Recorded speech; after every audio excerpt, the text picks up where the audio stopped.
Au sommaire de ce journal, Togo, accord cadre entre AGF, African Guarantee Fund, et BGFI Bank Sénégal pour financer les PME. Commerce, le maire Fariko visite le nouveau marché d'Adjamé Habitat Extension et exprime sa satisfaction. Women and Digital Week, leadership et entrepreneuriat féminin au cœur de la deuxième édition à Abidjan. EVA Culture, ouverture des journées du caoutchouc naturel en Côte d'Ivoire. Tout de suite pour les précisions.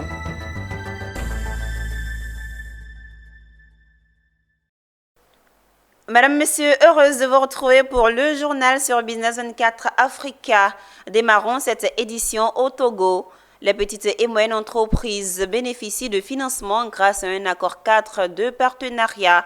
Cet accord a été signé récemment par deux structures, à savoir le groupe BGFI Bank Sénégal et AGF, entendez African Guarantee Fund. Un accord qui sera mis en œuvre au Sénégal, au Bénin et en Côte d'Ivoire avant de s'étendre à d'autres pays. Nos correspondants Maurice Dandoga et Desaini Komla. Les petites et moyennes entreprises représentent 98% du tissu économique en Afrique et sont les acteurs majeurs de la création d'emplois. Malgré un besoin croissant de financement, elles peinent à obtenir les crédits nécessaires en raison du manque de garanties. C'est pour pallier ce manque qu'African Guarantee Fund West Africa, AGFWA, gestionnaire de fonds de garantie, a signé un accord cadre de partenariat avec BGFI Bank Sénégal. Le but visé est de permettre à BGFI Bank Sénégal de financer les PME sur le continent, contribuant ainsi à la création d'emplois. AGF est une institution panafricaine qui a pour mission principale d'aider à la réduction de la pauvreté sur le continent. Et pour réduire la pauvreté, il faut donner du travail à chacun. Donc, augmentation de la création de l'emploi, réduction du chômage. Donc, toutes les actions, toutes les activités de EGF vont dans ce sens-là. Et lorsque nous accordons cette garantie à BGFI Bank, ça va lui permettre de financer beaucoup plus de PME. Les PME en Afrique contribuent à la réduction de la pauvreté, mais elles exercent en majorité dans le secteur informel. L'accord cadre signé entre AGFWA et BGFI Bank Sénégal prévoit un volet appui et conseil leur permettant de se formaliser. Au-delà d'être une garantie classique, il y a un volet très important d'appui et de conseil. Donc, ce volet d'appui et de conseil permettra aux PME de se développer, permettra aux PME de se structurer et permettra aux PME de grandir, donc de sortir progressivement du secteur informel pour entrer dans le secteur formel. Je veux dire, nous n'excluons pas de secteur en particulier, mais naturellement, les PME qui évoluent dans le secteur industriel ou toute la chaîne de valeur qui tourne autour de grands secteurs comme le pétrole, le gaz, comme l'industrie manufacturière, la logistique, la restauration. Enfin, nous n'excluons aucun secteur. Cet accord cadre entre AGFWA et le groupe BGFI Bank sera mis en œuvre au Sénégal, au Bénin et en Côte d'Ivoire et sera progressivement implémenté dans plusieurs autres pays d'Afrique. Il faut souligner que le groupe AGF et le groupe BGFI Bank collaborent depuis plus d'une décennie pour soutenir les PME en Afrique. Les filiales du groupe de AGF dédiées aux PME de la sous-région ouest-africaine, AGF West Africa, est basée à Lomé. De retour en Côte d'Ivoire, parlons de gestion des frontières. Le deuxième rendez-vous des acteurs de la coopération transfrontalière de l'Afrique a pris fin ce vendredi 25 octobre au parc des expositions d'Abidjan-Port-Boué. Après 3 jours de rencontres et de discussions, ils ont relevé les défis et opportunités liées à la gestion des frontières en Afrique. La cérémonie de clôture s'est soldée par des recommandations fortes pour sécuriser nos frontières. Pierre Tebeu et Richard Akeke nous en parlent. C'est une rencontre importante qui aura porté du fruit en termes de recommandations qui vient de se dérouler en terre ivoirienne. La deuxième édition de Abidjan Border Forum au parc des expositions d'Abidjan. Après 3 jours, du 22 au 25 octobre 2024, d'intenses activités de réflexion Pour améliorer la gouvernance durable des frontières, les experts ayant pris part ont fait des recommandations. Au cours de la cérémonie de clôture, Ousmane Zida, président du comité scientifique, a présenté le fruit des travaux menés par les experts pour une meilleure gouvernance des frontières. Le commissaire général de l'ABF 2024, Konaté Diakalidia, s'est satisfait de ces 3 jours de réflexion qui viennent renforcer la conviction de l'opportunité de ce cadre. Les acteurs frontaliers, les chercheurs, les partenaires techniques et financiers sont en train de donner une trajectoire importante à la question de la gouvernance des frontières africaines pour que cette problématique devienne un axe prioritaire des politiques publiques africaines. Et des recommandations ont été faites dans ce sens. Le ministre de l'Intérieur, président de la cérémonie de clôture, a quant à lui souligné la priorité des résolutions de la rencontre d'Abidjan pour les gouvernants. Je dois avouer qu'après avoir écouté attentivement le rapport général de ce forum, les résultats obtenus au terme de ces 3 jours de travaux me satisfont pleinement et m'obligent à croire que la problématique de la gouvernance des frontières africaines, notamment en ce qui concerne la gestion intégrée des ressources naturelles partagées aux frontières, va dorénavant s'inscrire pleinement parmi les priorités des politiques des gouvernants africains. Les participants appellent à la ratification de la Convention transfrontalière par les États. Ils ont également décidé que l'ABF devienne un rendez-vous régulier des acteurs frontaliers africains. Celui-ci se tiendra tous les 2 ans à Abidjan. Une note sur le commerce. Le maire d'Adjamé, Soumaoro Fariko, a visité ce samedi 26 octobre 2024 le nouveau marché en construction dans le quartier d'Adjamé Habitat Extension. Après la visite des travaux, le premier magistrat de la commune d'Adjamé s'est réjoui du niveau d'avancement des travaux. Au terme des travaux, en décembre 2024, ce nouveau marché moderne de 1500 magasins avec toutes les commodités devrait coûter environ 16 milliards de francs CFA, nous disent Konina Nourgo et Ezekiel Siri.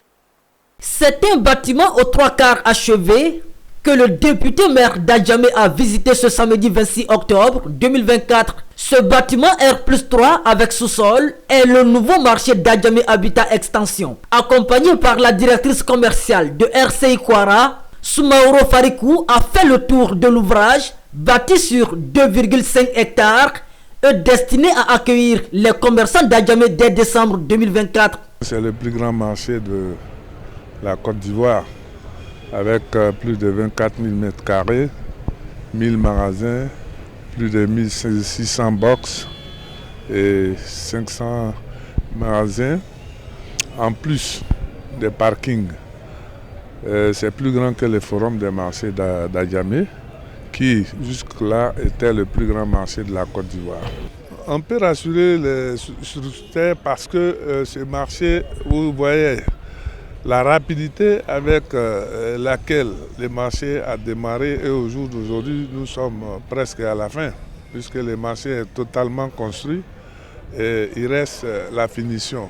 Je pense que d'ici, comme on a donné un délai jusqu'en décembre, je crois que nous allons tenir le délai. Ce nouveau marché moderne, estimé à 16 milliards de francs CFA, comprend 1500 magasins, 61 magasins de stockage, 1200 caisses, une mosquée et un parking. Un projet né du partenariat entre la mairie d'Adjamé et l'entreprise RCI Kwara. Côté stationnement, nous avons près de 500 parkings. Côté sécurité, nous avons une société de sécurité qui sera là 24/24. Le marché sera fermé à des heures pour le nettoyage. Aussi, nous avons à chaque niveau des blocs de stockage. Des blocs de stockage, nous avons à chaque niveau aussi des blocs de toilettes. L'inauguration de ce nouveau marché d'Adjamé Habitat Extension est prévue pour le mois de décembre 2024.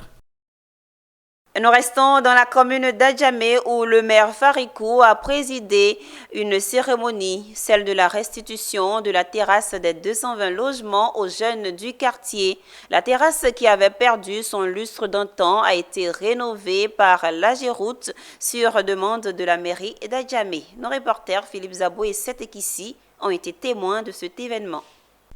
Les riverains de la terrasse des 220 logements, avec à leur tête le chef de communauté et le président des jeunes du quartier Ébrié, étaient heureux ce vendredi 25 octobre 2024. Pour cause, la terrasse, lieu de jeu et de réunion, venait de leur être restituée par le maire d'Adjamé après rénovation.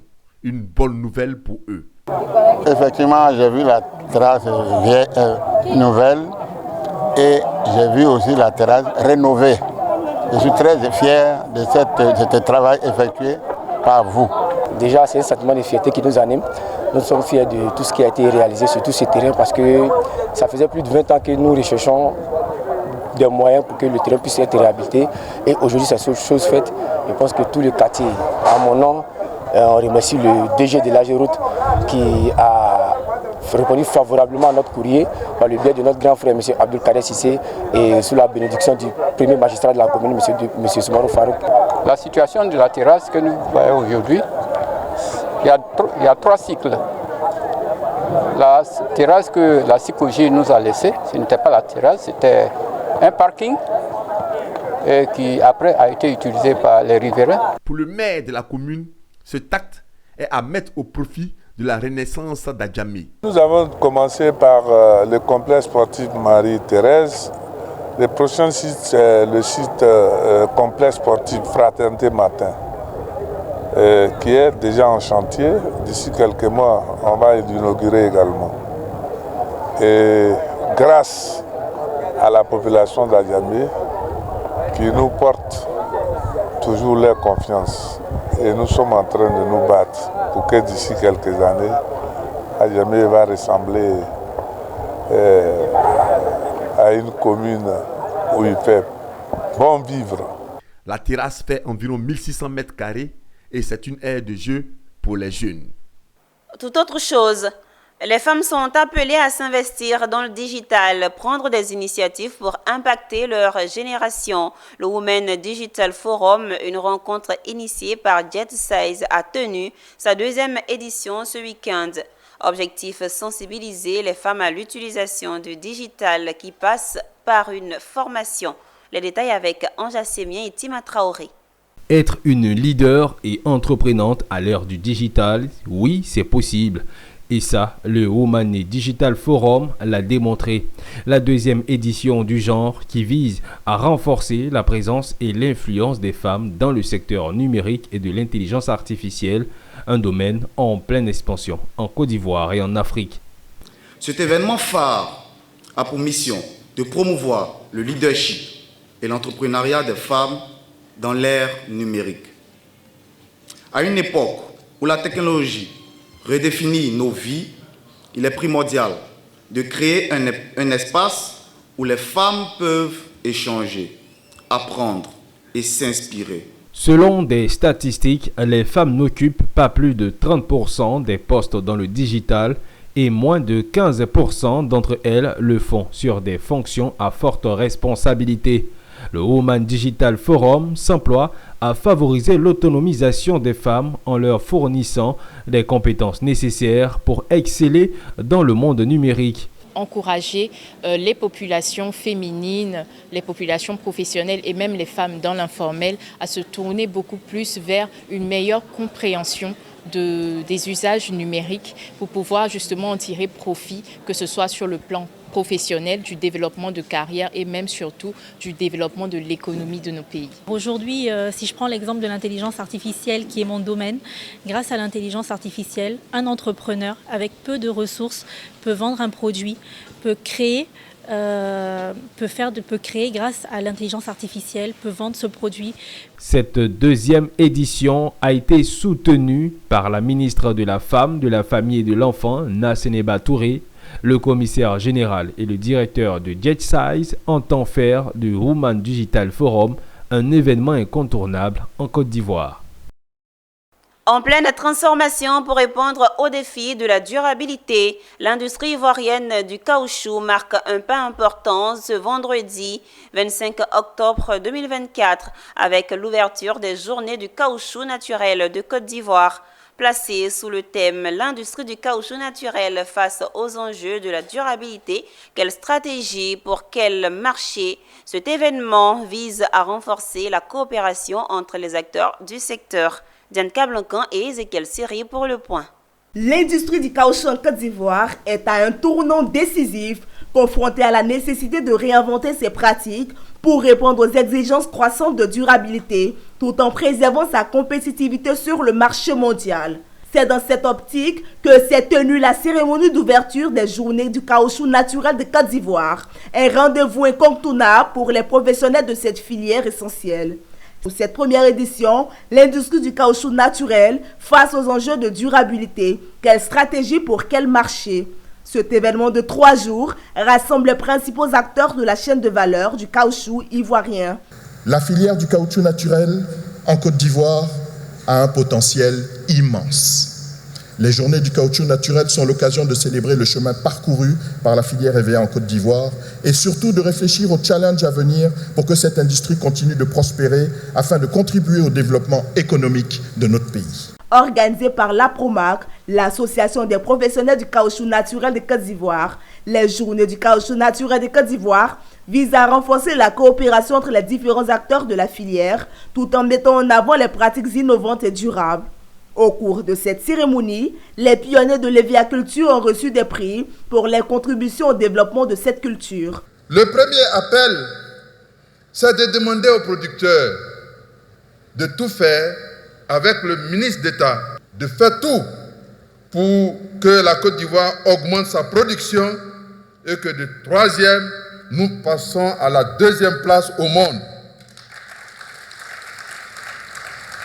Le deuxième appel que je voudrais lancer, c'est d'améliorer la transformation. Je voudrais saluer à travers leurs représentants ici tous ces vaillants producteurs dont la sueur et les efforts d'investissement ne sont pas toujours reconnus à leur juste valeur.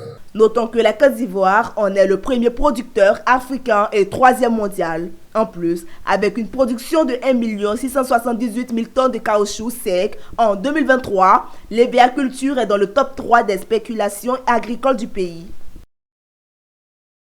L'Organisation des Nations Unies pour l'éducation, la science et la culture, UNESCO, en collaboration avec le Fonds des Nations Unies pour l'enfance UNICEF, a organisé le vendredi 25 octobre au siège de l'UNICEF à Abidjan un atelier dédié à la jeunesse.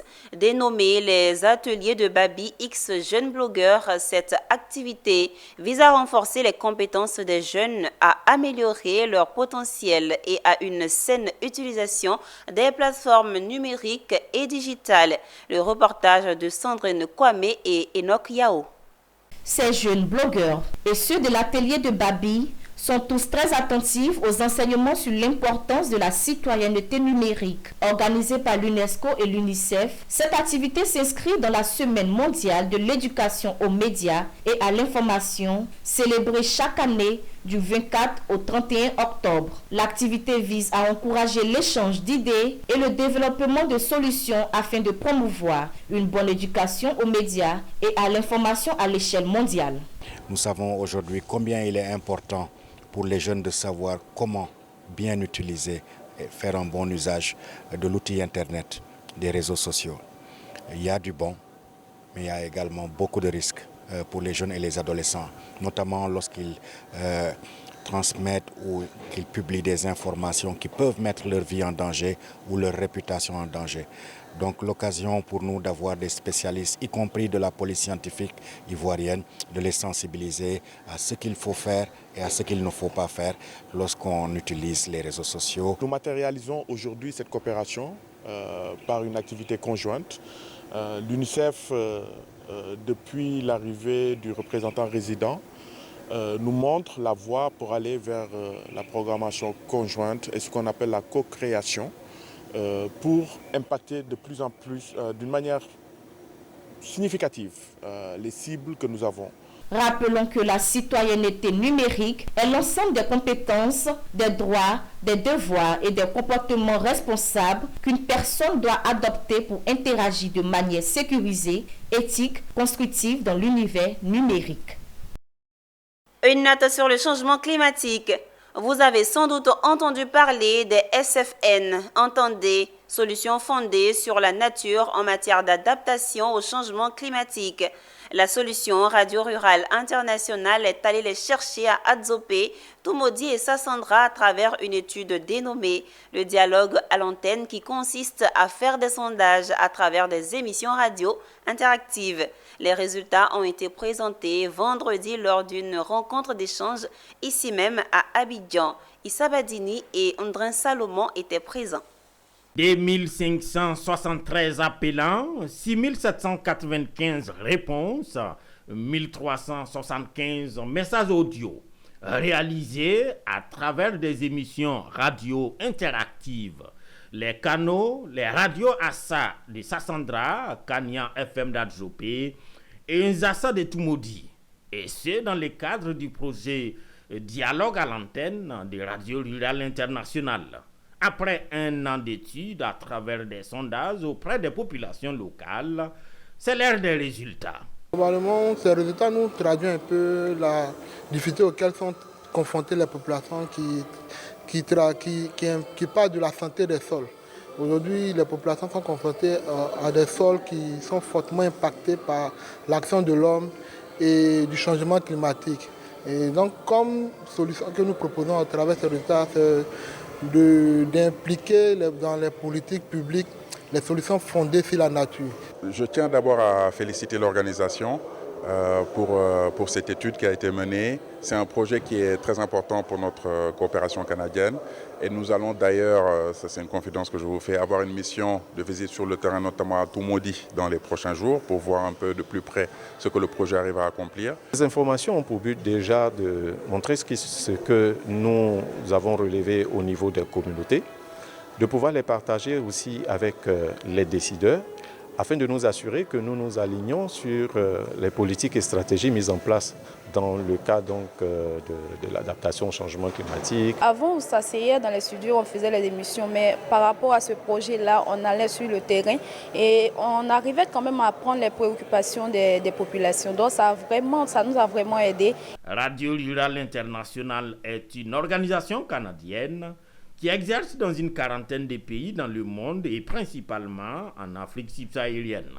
Le projet Dialogue à l'antenne outre la Côte d'Ivoire couvre le Burkina Faso, le Ghana, l'Éthiopie, l'Ouganda et la Zambie.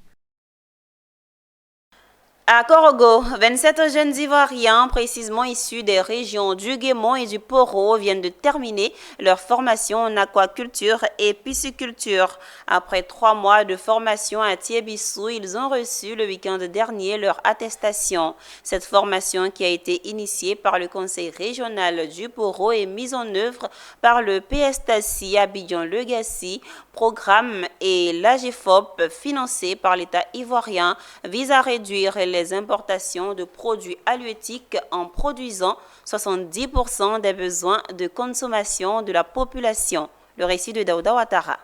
Ils sont l'espoir du Conseil régional du Poro dans sa quête de limiter l'importation des produits halieutiques en Côte d'Ivoire. Ces 27 jeunes Ivoiriens ont eu 3 mois pour se former en élevage du poisson ou encore appelé l'aquaculture. Durant cette formation pratique, les bénéficiaires ont ainsi appris à faire des étangs, à monter des projets d'aquaculture et suivre l'évolution des alevins. Une formation couronnée par cette remise d'attestation et qui ouvre le chapitre de l'auto-emploi pour ces 27 jeunes. Ce projet, porteur d'espoir, s'inscrit dans le cadre du programme stratégique de transformation de l'aquaculture en Côte d'Ivoire, en abrégé PSTACI, initié par le gouvernement ivoirien en février 2022 et répond à un défi majeur de notre pays, celui de la dépendance excessive vis-à-vis des importations de produits halieutiques. Le projet AquaJeune, que nous célébrons aujourd'hui, symbolise cet engagement fort. Il vise à former, dans les prochains mois, plus de 3000 jeunes et femmes dans les métiers de l'aquaculture. Aujourd'hui, vous ne recevez pas seulement une attestation de fin de formation, vous obtenez surtout les clés d'un avenir prometteur. Mais aussi de renforcer notre esprit d'équipe et notre sens de responsabilité. Nous avons noué des liens forts entre nous et chaque participant repart avec une confiance renouvelée, prêt à affronter les défis du monde professionnel. Le conseil que je peux vous donner, c'est que la discipline, l'abnégation, la détermination dont vous avez fait montre à Thiédissou, il faut que vous continuiez. Sur ces 27 jeunes formés en aquaculture, 10 sont issus de la région du Guémon et 17 de la région du Poro. Ils seront accompagnés dans leurs différents projets. Sommet des BRICS, G7 ou G20, quelle plus-value pour la paix et la sécurité mondiale? La question n'est pas de moi, mais plutôt de Issa Badini. C'est samedi et c'est l'heure de la chronique Business 24.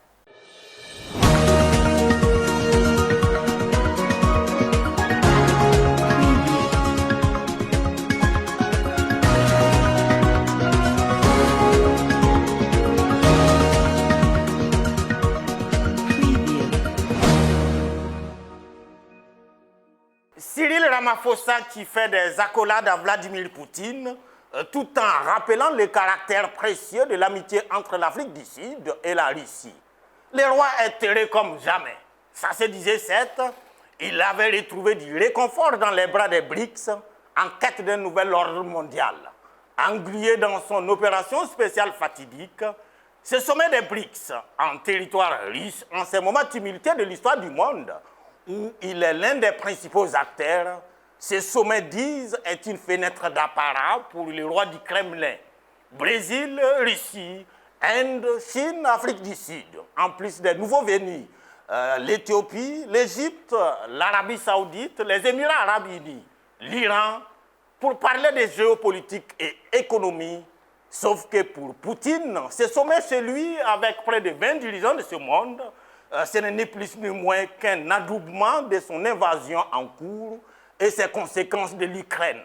À part donc Vladimir Poutine, qui avait besoin d'un message non verbal à l'endroit de ses détracteurs et autres empêcheurs de brûler l'Ukraine en rond, quel autre dirigeant des BRICS originels ou élargis a tiré son épingle du jeu à Kazan, à part bien sûr les clichés de nos confrères photographes. Pas même l'Iranien qui n'a pu empêcher le raid aérien du fou du Proche-Orient. Que valent ces rencontres et sommets internationaux devenus plus que des tontines amicales que des cadres pour renforcer la sécurité, la paix et la gouvernance mondiale? Pas grand-chose. BRICS ou BROCS, G6 ou G20, depuis 3 ans, l'on assiste d'un côté au balai des aéronefs de ces meetings dits grands et de l'autre côté, la dégradation à vitesse grand V de la sécurité et la paix mondiale. Pendant qu'on sirote la vodka à Kanza, de l'autre côté de la frontière en Ukraine, l'humanisme s'effondre. Le pays est à feu et à sang. Pendant que le bourreau trinque avec ses copains dans la capitale du Tatarstan. Aidé désormais par les dieux tout-puissants de la Corée du Nord, réveillant du coup l'envie mortifère de l'autre Corée qui menace de rentrer en scène. Au même moment, au Proche-Orient, le destin de toute une région est laissé au guidon d'un fou pyromane avide d'apocalypse. La Palestine à genoux, le Liban prêté le mot vitrifié, l'Iran tenu au respect sous le regard impuissant, voire coupable, d'une Amérique autrefois gendarme, aujourd'hui belligérante, ou du moins se juge et parti, et en plus tenu étroitement en étau et en haleine par le combat entre la belle et la bête. Chez les Mao, la règle désormais, ce sont les entraînements au tir à balles réelles, en attendant certainement l'issue de l'invasion ukrainienne pour se décider si oui ou non on s'octroie Taïwan par la force. Hitler est mort, mais au regard des éruptions du moment, son zombie ou que sais-je encore, le Reich est bel et bien de retour. En Afrique, les émirs du Sahel réinventent la roue, sauf celle de la lutte contre le terrorisme. Dans le Nord Kivu, dans l'Est de la RDC, on attend que les moustiques luttent efficacement contre le paludisme. BRICS, BROCS, Z7 ou Z20, où va le monde? Va-t-il prendre le chemin de l'enfer comme en 14 ou en 35? Et celui qui trouve la bonne réponse mérite un 8e mandat. Ou bien c'est comment? À bientôt. Et cette analyse de Issa Badini met un terme à ce journal. Merci de nous avoir suivis. À demain, même heure, sur le même canal.